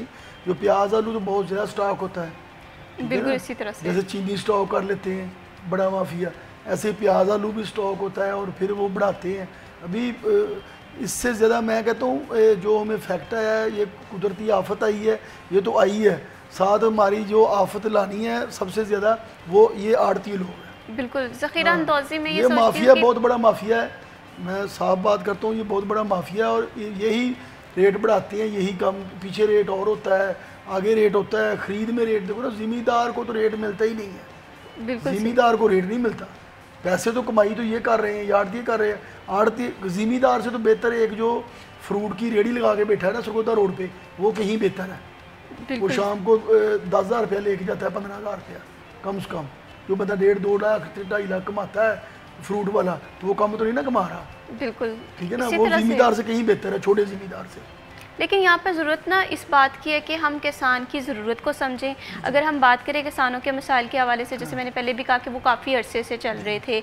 अब एक किसान की ज़िंदगी इस कदर पिसी हुई है, वो अपने बच्चों के स्कूल की फ़ी वो अफोर्ड नहीं कर पा रहा है। ऐसे तमाम तर मामलात में रिलीफ की तरफ देखा जा रहा था, लेकिन अनफॉर्चुनेटली अब डिज़ास्टर भी आ गया। इसे मैनेज करने के लिए भी अब जो हुकूमत है इसे काफ़ी ज़्यादा अच्छी तरह से फैसिलिटेशन प्रोवाइड करनी होगी। ताहिर रज़ाक गुज्जर साहब, आप मौजूदा सिचुएशन को किस तरह से देखते हैं? जाहिर सी बात है आपकी किसानों से बात भी हुई होगी, वो क्या पॉइंट ऑफ व्यू रखते हैं, उनकी ज़िंदगी किस तरह मुतासिर है? देखिए जी, उनके एक तो बच्चों का स्कूल जाने का प्रॉब्लम आ गया, स्कूल नहीं वो जा सकते क्योंकि वहाँ पे पानी खड़ा है, सैलाब है, ऊपर से जो तूफ़ानी बारिशें हो रही हैं वो उससे ज़्यादा परेशानी हो रही है। उनके घर बार नहीं, माल मवेशियों को चारा नहीं मिल रहा। अब वो पहले दूध बेच के थोड़ा बहुत गुजारा कर लेते थे, अब दूध बेचें कहाँ बेचेंगे? मवेशी को अच्छा चारा मिलेगा तो वो दूध अच्छा देगा, उसकी प्रोडक्शन अच्छी होगी दूध की। एक तो ये चीज़ें हैं। दूसरी चीज़ें हैं कि उनका खाने पीने के लिए अभी तो रेस्क्यू के बाद हमें जो मेरा काश्तकार जो डिस्टर्ब हुआ है दूसरी जगह पर गया, उनको खाने पीने की फूड की ज़रूरत है। वो हमारी बहुत सारी NGOs और हुकूमती अदारे उनकी मदद करने के लिए तैयार हैं, लेकिन वो सारे लोगों के पास पहुंच नहीं पा रहे क्योंकि बहुत दुनिया इससे मुतासर हुई है, एरिया काफ़ी ज़्यादा है। तो कुदरती तौर पे जो मसाइल हैं उनको हल करने के लिए हमें जोश, जज्बा और वलवला एक मुल्क और एक सोसाइटी में रहते हुए हमें वो अदा करना चाहिए, ताकि हम एक कौम साबित हों, अच्छी कौम साबित हों। चाहे वो काश्तकार है, चाहे वो इंडस्ट्रियलिस्ट है, चाहे वो कारोबारी तबका है, हम सबको जो काश्तकार हमारे इसमें मसले में मुतासर हुए हैं उन सब की मदद करने के लिए हम वक्त तैयार रहना चाहिए और करनी चाहिए हमें। बिल्कुल इसी तरह से रिहैबिलिटेशन के हवाले से बात करें तो इस टाइम ज़ाहिर सी बात है अभी रेस्क्यू ऑपरेशन चल रहा है, फिर रिलीफ के स्टेप्स देखे जाएंगे, फिर रिहैबिलिटेशन पे बात आएगी। लेकिन यहाँ पर एक चीज़ मैं अक्सर कहती होती हूँ कि हमें इस सिचुएशन से फ़ायदा उठाना नहीं है, हमें इस टाइम किसान की मदद करनी है। वो लोग जो कि इस आफत में मुतासर हुए हैं उन्हें देखना है, और देखा होगा कि खुद साख्ता महंगाई भी ताहिर रज़ाक साहब बहुत सारे लोग हैं वो करेंगे। तो इन सारी चीज़ों से बचने की बहुत ज़्यादा ज़रूरत है। अगर हम सैलाबी सिचुएशन के हवाले से बात करें, वो इलाके जहाँ पर अभी भी खेतों में काफ़ी पानी है, तो इसकी वजह से क्या ज़मीन की ज़रख़ेज़ी जो है इस पर कोई असर पड़ता है? ये तो मुतासर तो नहीं होती? देखें जी, जो सैलाब है ना, बेसिकली अगर तो उससे जानी माली नुकसान ना हो तो ज़्यादा पानी है ना, हमारे यहाँ मुल्क में तो पानी की पहले शदीद कमी रहती है, 6 माह तो हम पानी को तरसते हैं। पानी जो सैलाब है वो वैसे जो हमारी ज़मीन की ज़रख़ेज़ी है उसको बढ़ाता है। सही। इंसानी बका और जानवरों की बका और फसलों के लिए जो सैलाब का पानी है वो फ़ायदेमंद है। अब जो उसका नुकसान होता है, जो उसकी शिद्दत आती है, उसकी वजह से हमारे काश्तकार भी मुतासर होते हैं, हमारा जो ज़रूरी रकबा वो भी मुतासर है शिद्दत की वजह से। वरना सैलाब आना ज़रूरी है, एक नेचुरल प्रोसेस है, ताकि ज़मीन का जो पानी है वो नीचे जो लेवल हमारा चला गया वो आप हो जाए और लोगों को जो पानी की कमी है वो ना सामना करना पड़े। अगर सैलाब ना आए तो खुशहाली हो जाए, लेकिन सैलाब को बर्दाश्त करने के लिए हमें उस किस्म की तैयारी चाहिए ताकि हम दरियाई रकबे की में रुकावट न डालें, पानी की आबी गुजरगाहों के रुकावट ना हो, वहाँ पे हम अपनी वो घर बार ना बनाएं, अपनी ज़मीन वहाँ पे काश्त करनी ना शुरू कर दें और हमारे छोटे छोटे डैम बने ताकि वो हम पानी को स्टोर भी कर सकें। बिल्कुल इसी तरह से आपने बहुत ही एक अच्छी बात की है कि हमारे यहाँ पानी की कमी, हमने देखा है कि इस दफ़ा विंटर में बारिशें हुई नहीं, और तब हम ये देख रहे थे कि शायद जो सर्कमस्टांसेस है कई फसलें काश्त करने में प्रॉब्लम हुई थी। अब जब पानी आ गया उसे मैनेज करना, वाटर रिजर्वायर बनाना, यहाँ पर हमारी थोड़ी सी कोताही नज़र आ रही है। आई होप सो कि हम अपनी गलतियों से सीखें और ये सारी चीज़ें जो हैं ये मुस्तकबिल में हमें ना देखने को मिलें। ज़फ़र अली गोरसी साहब, आपसे मैं ये जानना चाहती हूँ कि अगर हम मजमूई तौर पर किसानों के हवाले से बात करें तो खाद पहले ही महंगी थी, रिसर्च एंड डेवलपमेंट में हम देख रहे थे किसानों को मसला आता है, जो क्रोन जोनिंग है उसमें भी कहीं ना कहीं इशू आता है। तो इन सारी चीज़ों को अगर खाद महंगी देखें तो क्या क्या कॉन्सिक्वेंसेस हो सकते हैं?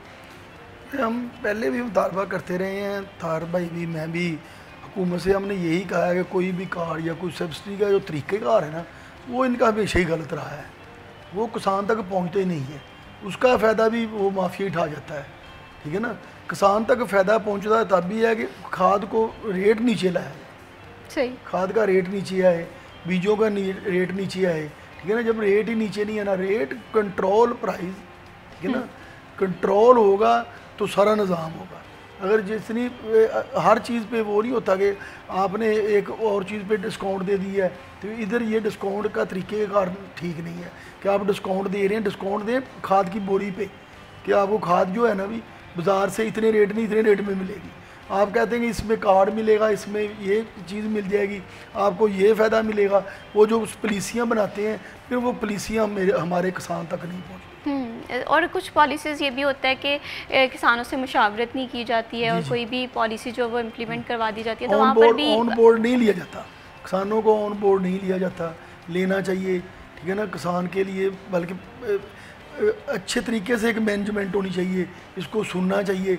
वैसे नहीं है, किसान हालांकि बहुत ज़्यादा निकले हुए हैं, बाहर रोड पे भी निकलते हैं, अपने लिए परेशान भी होते हैं, लेकिन किसान को ऑन बोर्ड नहीं लिया जाता। बिल्कुल इसी तरह से अगर हम किसी भी इदारे के हवाले से बात करें, अगर हम ज़राअत को देख रहे हैं तो मैं ये समझती हूँ पाकिस्तान की पहचान है, पाकिस्तान के चावल हैं वो पूरी दुनिया में मशहूर हैं। और इसी तरह से गंदम के हवाले से भी, गन्ने के हवाले से भी हम लोगों की खुशकिस्मती है कि हमारे पास एक ज़राई मुल्क है, लेकिन इसे सही से मैनेज करना, इसके लिए ऐसी पॉलिसीज़ इम्प्लीमेंट करवाना ताकि हमारी जो ज़राअत है ये वसी से वसीतर होती जाए।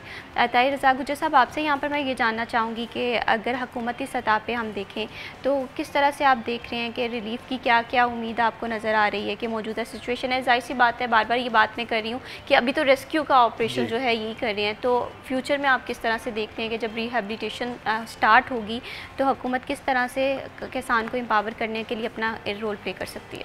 देखिए जी, मैंने 3-4 पॉइंट आपको बताएं। पहले नंबर पर तो हमें जो हमारे गन्ने की फसल के पैसे हैं वो फौरी तौर पर शुगर इंडस्ट्री से दिलवाए जाएँ, उससे हमें रिलीफ मिलेगा। दूसरा, हमारे जो ज़रूरी ट्यूबवेल के बिजली के बिल हैं या घरेलू बिल हैं उनको माफ़ किया जाए, जो जो सैलाब का एरिया है। ये नहीं कि जिसमें सैलाब नहीं है वहाँ पे कर दें, आप जो जो है वो आप तहसील को मेंशन कर लें, ज़िले को मेंशन ना करें। ज़रूरी कर्ज़ा और जो किसान कार्ड के ऊपर लोगों ने पैसे लिए हैं उनको फौरी तौर पे 1 साल के लिए रिलीफ दिया जाए, ताकि किसान जो अपने ज़मीन पे वापस आएगा, काश्त करे, अगले साल ही वो पैसे इस काबिल होगा कि वो पैसे अगली फसल के लिए हमें बीज और खाद वो फ्री ऑफ कॉस्ट दी जाए। और इसके लिए एक और चीज़ है कि जिसका जितना जितना नुकसान हुआ है जानवरों का, लाइफ स्टॉक का, और जो फ़ी एकड़ चाहे वो मक्की की फसल थी, गन्ने की फसल थी, सब्ज़ी थी, कॉटन थी या चावल की फसल थी, उसका जो कॉस्ट है ना, ये नहीं कि प्रॉफिट दें, जो उसकी कॉस्ट है फ़ी एकड़, जो उसका लागत आई है, बीज की ऊपर आई है, डीजल लगा है उसका या उसका खाद लगी है, उसके पैसे उसको दिए जाएंगे मेरे काश्तकार। सही, बिल्कुल। ये छोटे छोटे से पॉइंट्स हैं, लेकिन जाहिर सी बात है एक इतना बड़ा डिज़ास्टर है, इसे मैनेज करने के लिए टाइम भी लगेगा। ये भी बताइएगा तारिज़ा गुज्जर साहब के, जाहिर सी बात है इक़दाम तो किए जा रहे हैं, लेकिन कपास की जो फसल है उसे किस तरह से नुकसान पहुँचा है, ये चीज़ कितनी मुतासिर दिखाई दे रही है? कपास का एरिया पहले हमारे पास कम था, सबसे ज़्यादा तो इस वक्त चावल लगे हुए थे और गन्ने की फसल थी। गन्ने की फसल ज़रा थोड़ी सी सख्त होती है कि वो बर्दाश्त कर लेती है ज़्यादा पानी, लेकिन जब 10-15 दिन से ज़्यादा पानी खड़ा रहेगा तो वो भी गिर जाएगी। तो कॉटन की जो फसल है हमारी, कपास की फसल, तो उसको तो बारिश सूट ही नहीं करती, जिस तरह की हमारी ये तूफ़ानी बारिशें हो रही। तो कॉटन का एरिया पहले कम था, बारिशों की वजह से वो मज़ीद कम हो गया। कॉटन की फसल हमारे भी और चावल की फसल पे भी जो मनफी है ना असरात वो मरतब हो रहे हैं। सही, अगर कॉटन के फसल के हवाले से बात करें, जाहिर सी बात है हर कोई शहर या हर इलाका किसी एक फसल के लिए ज़्यादा मुनासिब रहता है, तो कॉटन को सबसे ज़्यादा कहाँ पर काश्त की गई थी अगर फैसलाबाद के हवाले से बात करें तो? फैसलाबाद में तांदलावाला और समुंदरी और मामू कांजन के एरिया में कॉटन ज़्यादा लगती थी। बेसिकली ये जनूबी पंजाब की फसल है, यहाँ पे बारिशें कम होती हैं और गर्मी ज़्यादा पड़ती है, तो वहाँ पे फसलें, जो हमारा डिस्ट्रिक्ट विहाड़ी है वो सबसे ज़्यादा कॉटन उगाने में पाकिस्तान में नंबर 1 है। ऐसी बात है, तांदला वाला भी मुतासिर हुआ है कि मोजाजात जिसकी वजह से कपास की फसल है, गन्ने की फसल है, और इसके साथ जो नई फसलें हमने उगानी हैं नेक्स्ट ईयर के लिए वो भी काफ़ी ज़्यादा मुतासिर दिखाई दे रही हैं, जिसमें सबसे बड़ी फसल के हवाले से बात करें तो गंदम। ये चीज़ जो है किसानों की ज़िंदगी के लिए भी मुश्किल है, जाहिर सी बात है गुजर बसर करने के लिए, लेकिन एक आम शहरी की ज़िंदगी को भी मुतासिर कर सकती है। इस पर भी बात करेंगे, लेकिन यहाँ पर वक्त हुआ एक छोटी सी ब्रेक का, कहीं मत जाइए, हमारे साथ रहिए।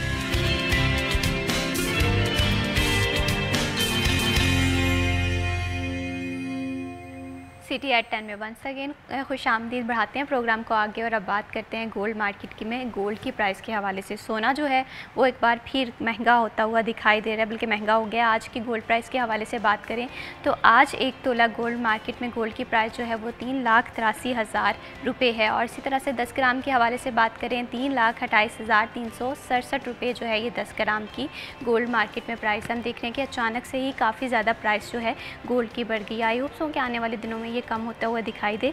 और इसी के साथ साथ करेंसी रेट के हवाले से बात करें, जाहिर सी बात है बिजनेसमैन देखते हैं कि आज डॉलर का रेट क्या चल रहा है। तो आज की जो करेंसी रेट है उसके हवाले से बात करें तो यूरो जो है उसकी बाइंग पावर जो है वो 329.70 है और 331.50 में फ़रोख्त हो रहा है। सऊदी रियाल के हवाले से बात करें तो 75.15 में बाय किया जा रहा है और 75.35 में फ़रोख्त किया जा रहा है। यूएई दिरहम अगर देखा जाए तो 76.85 में बाय किया जा रहा है और 77.5 में फ़रोख्त किया जा रहा है। यूके पाउंड के हवाले से बात करें 380 है और इसमें बाय किया जा रहा है और 382 में फ़रोख्त किया जा रहा है। डॉलर के हवाले से बात करें तो 282.2 में बाय किया जा रहा है और 283 में फ़रोख्त किया जा रहा है। तो डॉलर की और पाउंड के हवाले से बात करें तो ये करेंसी हम देख रहे हैं कि काफ़ी दिनों से स्टेबल है, इनकी प्राइसेस जो हैं वो हाई नहीं हो रही हैं, लेकिन गोल्ड जो है वो काफ़ी ज़्यादा महंगा हो गया। आई होप सो कि जो है सस्ता होता हुआ हमें दिखाई दे। बढ़ाते हैं प्रोग्राम को आगे और अब बात करते हैं किसानों के मसाइल के हवाले से हम बात कर रहे थे। जाहिर सी बात है हमारी जो प्यारा सा मुल्क है ये एग्रीकल्चर कंट्री है, लेकिन इसे बहुत सारे चैलेंजेस का सामना करना पड़ रहा है। एक क्लाइमेट चेंज के हवाले से बात कर लें, किसानों को उनकी मेहनत उस तरह से नहीं दी जाती, हुकूमत और किसानों के दरमियान एक कम्युनिकेशन गैप दिखाई देता है। तो ये तमाम तर चीज़ें जो है इसका इफ़ेक्ट हमारी ज़राअत पे हो रहा है, जो कि नहीं होना चाहिए, जिसकी वजह से एक आम इंसान की ज़िंदगी जो है वो भी जाहिर सी बात है मुतासिर दिखाई देगी। तारिज़ा गुज्जर साहब, जाहिर सी बात है सैलाब वाले इलाकों में अभी तक पानी मौजूद है, तो ये कब तक पानी जो है ये निकल जाएगा, या जो हम देखेंगे कि ये रकबे को दोबारा से फॉल बनाने के लिए कितना टाइम लग सकता है? देखिए जी, जिस तरह सैलाब की शिद्दत है और बार बार पीछे से इंडिया की तरफ से भी पानी आ रहा है और जो हमारी जो तूफ़ानी बारिशें हैं उसकी वजह से जो पानी है, पानी ज़्यादा खड़ा हो गया हमारे ज़रूरी रकबे पे। अब पानी खड़ा होने के बाद जब ज़मीन खुश्की, अब मौसम भी आगे से तब्दीली आ रही है कि गर्मी की शिद्दत में भी कमी आएगी, तो पानी खुश्क होने में काफ़ी ज़्यादा हो सकता है कि हमारा एक जो सीज़न है सब्ज़ी का या हमारी मेजर क्रॉप का गंदम का वो ज़ाया होने का ख़तरा है, जिससे हमारी ग़िज़ाई ज़रूरियात में कमी हो सकती है और फुकदान भी हो सकता है, बहरानी कफ़ियत भी आ सकती है। उसके लिए हमें अभी से हमारी हुकूमत को और हमारे काश्तकार को, हमारे जो बिज़नेसमैन हैं उनको बैठना चाहिए ताकि नेक्स्ट आवाम को हमने जो ग़िज़ाई ज़रूरियत पूरी करने के लिए कहाँ से वो चीज़ें मुहैया करनी है, ख़ुद हमने अरेंज करनी है, बाहर से हमने इंपोर्ट करनी है, या हमारे पास ऑलरेडी ज़ख़ीरा हमारे पास मौजूद है। देखें कुछ एरियो में नेग्लिजेंसी की वजह से गंदम जो बाहर खड़ी थी गोदामों में वो भी सैलाब की नज़र हो गई है, ठीक है, तो वो हुकूमत के अदारों की नेग्लिजेंसी थी। हमारे जो एग्रीकल्चर एक्सटेंशन वाले हैं वो बहुत अच्छा काम कर रहे हैं, फील्ड में जाके काश्तकारों के साथ उनकी मदद भी कर रहे हैं इस वक्त। लाइफ स्टॉक डिपार्टमेंट है जो वो भी काश्तकारों के पास जा रहा है ताकि वहाँ पे वैक्सीनेशन की जाए, मेडिसिन दी जाए, जो हमारे जानवर है पानी की वजह से मुतासर हुए हैं या बीमारी हुई है उनका सद्देबाब करने के लिए लाइफ स्टॉक महकमा भी फील्ड में है, एग्रीकल्चर एक्सटेंशन वाले भी फील्ड में है, तो बाकी महकमे भी काम कर रहे हैं। लेकिन ये इतना ज़्यादा एरिया मुतासर हुआ है कि हर बंदा हर जगह पहुँच नहीं पा रहा, जिससे ज़्यादा लोग परेशान हैं। तो हमारी तो अल्लाह ताला से भी दुआ है और हुकूमत से अपील है कि जल्द से जल्द ये रिलीफ वाला काम, रेस्क्यू वाला ख़त्म होने के बाद लोगों को अमदादी कीमत दी जाए और अमदाद की जाए और लोग अपने घरों को खैर व आफियत से वापस आएँ। बिल्कुल ज़ाहिर सी बात है, मुश्किल का वक्त है, अभी रिलीफ़ का जो सिलसिला है वो भी इसका भी आगाज़ हो जाएगा। यहाँ पर ज़फ़र अली गौसी साहब, आपसे मैं ये जानना चाहती हूँ, जिस तरह से एक फ़सल को तैयार करने के लिए 3 से 4 महीने दरकार होते हैं, कुछ फसलें जो हैं वो 5 महीनों में भी तैयार हो रही होती हैं। ज़ाहिर सी बात है मुश्किल टाइम है, लेकिन इसकी मैनेजमेंट करना बहुत ज़्यादा ज़रूरी है। तो किसान इस कम टाइम में कौन कौन सी फसलें जो हैं वो उगा सकते हैं? ज़ाहिर सी बात है उनका ज़िंदगी का जो सर्कल है वो तो चलाना है। जी, जो फसलें, जो चीज़ें फैसलाबाद का साथ साथ वाला एरिया है वहाँ से तो फसल उठा सकते हैं। तो वहाँ जहाँ तो अभी पानी पानी है, तो स्कूल जहाँ गाँव जैसे जितने चिनोट की तरफ चले गए, तांदले से आगे चले गए, जिस गाँव में स्कूल है, स्कूल भरे पड़े पानी से, बच्चे स्कूल नहीं जा रहे, तो फसलें कहाँ से उठानी हैं? फसलें तो बर्बाद हो गई हैं। तो फसल जो है वाकई उसकी ज़िम्मेदार की बड़ी मेहनत होती है, साल में उसको 2 बार पैसे देखने होते हैं, 2 बार 3 बार, कई इलाकों में 3 बार भी होते हैं, लेकिन अक्सर जगह 2 बार ही हैं। तो उसको मैं आपको पहले बता चुका हूँ कि उसको पैसे फिर को मिलते ही नहीं हैं। ज़िम्मेदार जो है ना, उसके लिए उसको ऑन बोर्ड लिया जाए, उसके लिए एक सिस्टम बनाया जाए पूरा। जब उसको ऑन बोर्ड लिया जाएगा, सिस्टम होगा, तार जैसे पढ़े लिखे लोग जो हैं उसमें शामिल होंगे, वो और लोग शामिल किए जाएं, वो इनको बताएं कि ऐसे ये ऐसे काम होता है, ऐसे गलत हो रहा है, ऐसे सही हो रहा है। बिल्कुल उधर बैठ के वो कोई कार्ड दे देते हैं, कोई स्कीम दे देते हैं, या कोई ट्रैक्टर की स्कीम देते हैं, जिम्मेदार कुछ नहीं, उसको भी बड़े को फ़ायदा होता है। ठीक है ना? तो फसल कहाँ से उठानी है? फसल तो अभी मैडम हर पास से पानी पानी है, तो पानी उतरने का फिर सूखने का टाइम लेगा। खुश्क कब होता है? जब खुश्क होगा फिर फसल वो बचती है, नहीं बचती, नुकसान बहुत हो गया है। बिल्कुल इसी तरह से। और ऐसे में एक चीज़ तारिक जो साहब ये भी है कि किसानों को अवेयरनेस देने की भी बहुत ज़्यादा ज़रूरत है। कुछ ऐसी फसलें भी हो सकती हैं क्या कि जो हम कम टाइम में तैयार कर सके ताकि किसान जो है इसका रोज़गार चल सके? देखिए जी, अवेयरनेस तो अपनी जगह दुरुस्त है, लेकिन किसान की सक्कत होगी तो वो उगाएगा। पहले तो वो अपने बाल बच्चों की रोटी के लिए परेशान है, फिर अपने घर में वापस आएगा, घर के अंदर जो उसका सामान था रहने सहने का वो ख़राब हो गया पानी के साथ, ठीक है, उसको देखेगा, फिर वो बच्चों के स्कूल का देखेगा, फिर उसके बाद वो अपनी फ़सल की तरफ देखेगा। अब फसल है जो उसका जो टाइम पीरियड है वो 90 दिन है, 60 दिन है सब्ज़ी का, ठीक है जी। बड़ी फसल का 120 दिन है फसल, तो 120 दिन तो इंतज़ार तभी होगा उस वक्त तक उस फसल की बजाई का टाइम ज़ाया हो जाए। लेकिन ना गंदम है वो 15 अक्टूबर से लेके 15 नवंबर तक हम बजाई कर सकते हैं, उसके बाद गंदम उगेगी, लेकिन दिन ब दिन उसकी जो पैदावार कम होगी। अब दिसंबर में जाके गंदम कैसे उगा लेंगे बंदा? बिल्कुल सही, ठीक है जी। उसकी प्रोडक्शन और दिसंबर में सर्दी होगी, सर्दी से आप ज़मीन में जब तक वत्तर नहीं आएगा आप काश्त नहीं कर सकते। सही। चावल की फसल है जो वो पानी में काश्त, चावल की फसल का वैसे सीज़न नहीं है, तो इसके लिए मसाइल तो हैं, लेकिन हमें मसाइल का मुकाबला करने के लिए ज़हनी तौर पे काश्तकार को, हुकूमत को, सारे इदारों को तैयार रहना चाहिए और कोशिश करनी चाहिए। बाकी अल्लाह ताला हम सब पे अपनी रहमत करे। बिल्कुल। और अगर किसानों की मौजूदा सिचुएशन के हवाले से बात करें तो ज़ाहिर सी बात है परेशान है, लेकिन इस सिचुएशन को हैंडल करना बहुत ज़्यादा ज़रूरी है। तो किसान किस तरह से कौन कौन सी हिकमत अमली अपना सकते हैं ताकि वो दोबारा से एम्पावर हो सके? ज़ाहिर सी बात है हुकूमती सतह पे तो इमदाद की ज़रूरत है ही है, लेकिन कुछ इनिशिएटिव होते हैं वो किसानों ने, इंसानों ने खुद लेने होते हैं। जी, वो हुकूमत की जो पॉलिसी होती है ना, वो हमारी डायरेक्शन दुरुस्त करती है। हुकूमत अगर जल्द अपनी पॉलिसी अनाउंस करेगी तो काश्तकार भी मुतमिन हो जाएगा, अवाम भी मुतमिन है, और जो हमारे ज़ख़ीरा अंदोज़ उनका सद्देबाब करने की हुकूमत ऑलरेडी वो जो डिपार्टमेंट पीरा फोर्स वाले बने हैं वो काम करने शुरू कर दिए उन्होंने। हो सकता है उसके जो समरात हैं आम आवाम तक अच्छे मिल सके। बिल्कुल इसी तरह से चेक एंड बैलेंस रखने की बहुत ज़्यादा ज़रूरत होती है। ज़फ़र अली गौसी साहब, आपसे मैं ये जानना चाहती हूँ कि जिस तरह से हमने बात की है कि किसानों के लिए चैलेंजिंग सिचुएशन रही है, ज़िंदगी बहुत ज़्यादा चैलेंजिंग रही है, क्लाइमेट चेंज के हवाले से हो, खादें महंगी हों, गंदम की जो कीमत है इसका तयन ना किया जाए तो किसान परेशान है। फ्यूचर में हिकमत अमली क्या हो सकती है, इस पर मैं आपसे आपका पॉइंट ऑफ व्यू लास्ट में जानूँगी, लेकिन यहाँ पर वक्त हो एक छोटी सी ब्रेक का, कहीं मत जाइए, हमारे साथ रहिए।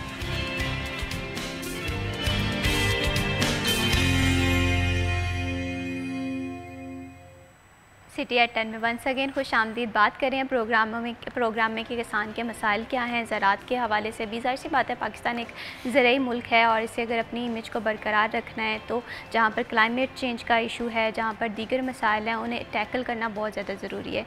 यहाँ पर ज़फ़र अली गौसी साहब, आपसे मैं ब्रेक पे जाने से पहले ये सवाल कर रही थी कि अगर हम मौजूदा सिचुएशन को देखें, नो डाउट चैलेंजेस भी हैं, इनके सोल्यूशन के लिए इक़दाम भी होने चाहिए, तो आप किस तरह से क्या हिकमत अमली देखते हैं कि हुकूमत की जानिब से होनी चाहिए इन सारी सिचुएशंस को टैकल करने के लिए? देखो जी, मरियम बीबी बहुत अच्छा काम कर रही है पंजाब में, नो डाउट बड़ी मेहनत कर रही है, तो हम तो कहते हैं मेहनत कर रही है पूरी, उसकी कोशिश है कि इसको अच्छा से अच्छा बनाऊँ पंजाब को, लेकिन किसानों के लिए भी इतना करे, किसानों के लिए भी कोई अच्छी पॉलिसी दे तो किसानों के मसले हल हो जाएंगे। बिल्कुल सही। हाँ जी, किसानों को इंशाल्लाह कोई अच्छी पॉलिसी, कोई भी अच्छी पॉलिसी उसने लॉन्च कर दी, उसके दिमाग में किसी ने डाल दी ना, जैसे कोई काम डाल देते हैं कि ये महकमा बनाना है, ये काम करना है, कोई अल्लाह करे कोई ऐसा बंदा उसको मिल जाए कि उसके दिमाग में डाल दे कि किसानों के लिए ये करना है, और मैं बता रहा हूँ कि उसने कह दिया तो वो कर देगी। बिल्कुल। अभी आपने कहा कि कोई अच्छी पॉलिसीज़ जो हैं ये जो है सोसाइटी में या किसान के हवाले से ये मुतारिफ कराने की ज़रूरत है, तो अच्छी पॉलिसीज़ क्या क्या हो सकती हैं? अगर किसानों के हवाले से बात करें, यहाँ पर तारिक गुजर साहब, मैं आपसे ये जानना चाहती हूँ कि जिस तरह से भी हमने बात की कि बहुत सारी चीज़ें जो हैं वो ज़राअत में आ रही हैं, रिसर्च एंड डेवलपमेंट हो रही है, टेक्नोलॉजी हो रही है, तो मौजूदा हिकमत अमली को आप किस तरह से देखते हैं हुकूमत की, और कौन कौन से नए ट्रेंड्स या जो टेक्नोलॉजी है वो शामिल करने की ज़रूरत है ताकि हम ये नुकसानात की भरपाई कर सकें? देखिए जी, टेक्नोलॉजी से आप इनकार नहीं कर सकते, जदीद टेक्नोलॉजी हमें अपनानी चाहिए, काश्तकारों को भी अपनानी चाहिए और गवर्नमेंट को फैसिलिटेट करना चाहिए काश्तकार को। छोटा काश्तकार इस सकत नहीं रखता। हमें सबसे ज़्यादा जो ज़रूरी चीज़ है कि जो हमारी पैदावारी लागत है फ़ी एकड़ वो किस तरह कम हो सकती है या मुनासिब हो सकती है। पैदावारी लागत और हमारी जो ज़रूरी जिनस की कीमत है उसका तयन है ना, जो वो करना हुकूमत का काम है, उसके लिए हालात पैदा करना हुकूमत का काम है। अब जब हम लोग कहते हैं जी हमें किसान कार्ड है, ट्रैक्टर है, हमें ये सुपर सीडर मिल गया, सब्सिडी पे ये दे दिया, लेज़र लेवल दे, ये बहुत अच्छी चीज़ें, लेकिन जब मेरे काश्तकार को उसकी ज़रिए जनास की कीमत मुनासिब नहीं मिलेगी, बिल्कुल सही, ठीक है, तो उसकी अफादियत कम हो जाएगी। सबसे पहले है कि हमारी पैदावार लागत और हमारी जो फ़ी एकड़ पैदावार होनी है उसकी जो कीमत है उसका मुनासिब रेट और तयन ज़रूरी इकनॉमिक्स के असूलों के मुताबिक किया जाए ताकि काश्तकार को भी फ़ायदा हो, आवाम को भी फ़ायदा हो। अब किसी न किसी जगह पे ऐसी कमी रह जाती है, या काश्तकार नुकसान में होता है या ख़रीदार नुकसान में होता है, या आवाम को वो चीज़ बहुत ज़्यादा महंगी मिलनी शुरू हो जाती है। तो हम ये चाहते हैं कि जो मसावी हकूक़ हैं मेरे काश्तकार के या आवाम के या ख़रीदार के, या तो आप ये कह लें एंड यूज़र के, वो सारे उनका ख्याल करना या उनके बारे में पॉलिसी बनाना मेरी हुकूमत का काम है। अभी तक कोई हुकूमती नुमाइंदा किसानों के पास आया है, उनके मसाइल समझे हों या किस सिचुएशन से वो गुजरे? बेसिकली सारे लोग आ रहे हैं, हर बंदे को मसाइल का पता है, जो सेक्रेटरी साहबान हैं उनको पता है, जो मिनिस्टर हैं वो हमारे काश्तकार हैं, लेकिन मसला है कि अपनी पॉलिसी को मनवाना किस तरह है। जो पावर में लोग हैं, मतलब हमारी चीफ मिनिस्टर साहब हैं, जिस तरह उन्होंने किसान कार्ड चलाया, किसान कार्ड बहुत अच्छा है, लेकिन किसान कार्ड तमाम काश्तकारों को तो नहीं मिल सका। अब जो जितने पानी से लोग मुतासर हुए हैं उन सब के पास किसान कार्ड तो नहीं है, तो वो किस तरह उनको हम फ़ायदा दे सकेंगे? बिल्कुल सही। इसके लिए जो सबसे ज़रूरी काम है हमारी जो मुनासिब कीमत हमारी फसल की, उसमें मेरे काश्तकार को नफ़ा मिलना चाहिए ताकि अपने बच्चों के लिए, अपने लिए, अपनी माशी जो बहरान से वो निकल सके। बिल्कुल जाहिर सी बात है, गंदम की कीमत पे बार बार हमने बात की और इसी तो तरह उस पे से तो हमें माजरत के साथ उसके तो हमें अपनी गवर्नमेंट पे बहुत ज़्यादा गिला है कि अगर यही 3000 जो आज पिछले हफ्ते इन्होंने अनाउंस की ये कीमत, ठीक है, जो पहले अनाउंस कर देते जब काश्तकार की गंदम मार्केट में आनी शुरू हुई तो मेरे काश्तकार को कितना फ़ायदा होता। लेकिन तो अब उसका नुकसान देखिए उस वक्त हर दौर में हो नहीं, हर दौर में इस दफ़ा ज़्यादा हुआ है। इन्होंने गंदम जब डी रेगुलेट कर दी थी तो अब कीमत का तयन इन्होंने 3000 रुपये फ़ी मन क्यों किया? ये मेरा हुकूमत पाकिस्तान से, हुकूमत पंजाब से, फूड डिपार्टमेंट से गिला है कि ये अगर 1000 रुपया देना था तो मेरे काश्तकार को देते।